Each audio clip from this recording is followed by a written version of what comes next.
الفيديو اللي هتشوفوه دلوقتي مش للتسلية، احنا هنعلق عليه علشان نوضح حاجة مهمة جدا. آية من كتاب ربنا ناس كتير بتقولها وقت المصيبة، بس للأسف بيكون الفهم غلط.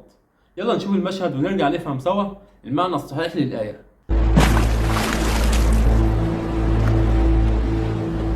ما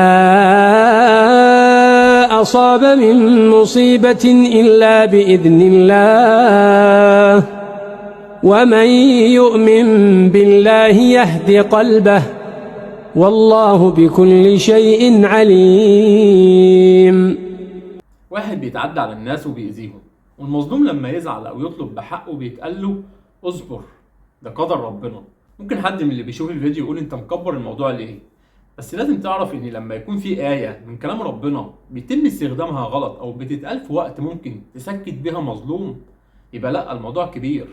لان الآيات دي مش مجرد كلمات، ده وحي من ربنا سبحانه وتعالى، ولو فهمناها غلط او فهمناها على مزاجنا يبقى بنضر نفسنا او بنضر غيرنا. ما أصاب من مصيبة إلا بإذن الله ومن يؤمن بالله يهد قلبه والله بكل شيء عليم. الناس كده تفهم الآية غلط. مش معنى ان المصيبة حصلت بإذن الله انك ترضى بالظلم، مش معنى انك مؤمن انك تسكت على الإهانة. الله سبحانه وتعالى قال ولا تركنوا إلى الذين ظلموا فتمسكم النار وما لكم من دون الله أولياء ثم لا تنصرون.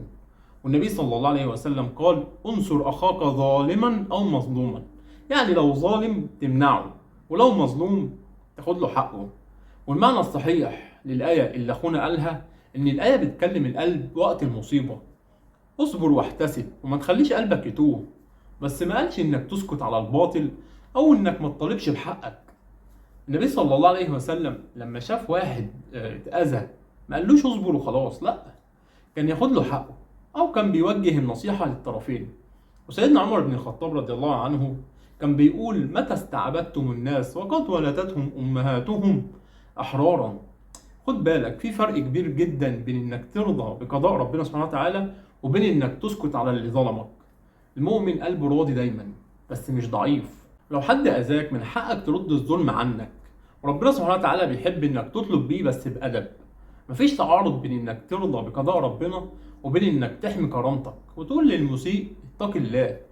وافتكر قول الله تعالى يا أيها الذين آمنوا كونوا قوامين لله شهداء بالقسط ولا يجرمنكم شنآن قوم على ألا تعدلوا اعدلوا هو أقرب للتقوى واتقوا الله إن الله خبير بما تعملون. والآية اللي أخونا قالها ما أصاب من مصيبة إلا بإذن الله، دي آية عظيمة جدا، بس مكانها مش هنا. الآية دي بتطمن قلبك لما مصيبة تحصل لك من عند ربنا سبحانه وتعالى، زي مرض، موت، رزق اتأخر، حاجات خارجة عن إرادتنا. إنما لما بني آدم يجي يأذيك أو يتعدى عليك، مش المفروض نسكت الضحية ونقول له اصبر ده قدر، لأ، المفروض نقول له والكاظمين الغيظ والعافين عن الناس. هنا بقى الشطارة، إنك تمسك نفسك وقت الغضب وترد بأدب، تطلب حقك بس بأخلاق المؤمنين مش بعصبية الشارع. يعني أول خطوة ما يشتمش، ما يضربش، ما يفقدش أعصابه خصوصا في الشارع قدام الناس، يعاتب بأدب ويطلب حقه. مثلا يقول له انت رشيت عليا ميه والميه دي مش نظيفه، خلي بالك ده اذى مش مقبول. ولو في ضرر حقيقي، مثلا لبسه اتوسخ او حصل له اذى بدني، ليه حق شرعي يطلب بيه او يشتكي او ينوي العفو ان امكن. لو الشخص اللي اذاه اعتذر له مثلا وحس بالندم، يكون من العظمه انه يقول له انا مسامحك لوجه الله، بس خلي بالك على غيري ما تعملش كده تاني. وده من باب الاحسان، وربنا سبحانه وتعالى وعد عليه باجر عظيم جدا. فمن عفا واصلح فاجره على الله. واللي ما ينفعش يعمله ان يشتم او يضرب او يكسر حاجه او يقول مثلا كلام زي انا هاخد حقي بايدي، طريقه فيها انتقام. انه يرد الاذى باذى اكبر ده بيخليه ظالم زيه، ولو عايز يدعي عليه من حقه. لكن الافضل تقول اللهم اكفني شره بما شئت واهديه ان كنت تعلم فيه خيرا. انا بقول الكلام دوت مش علشان اهاجم الناس اللي عملوا الفيديو، بالعكس، ربنا يجازيهم خير على نيتهم ويزيدهم فهما للقران.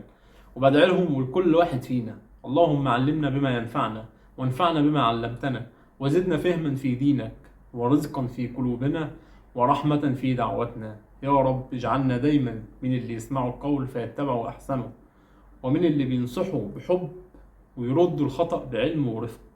يا قلبك خطوة تقربك لربنا.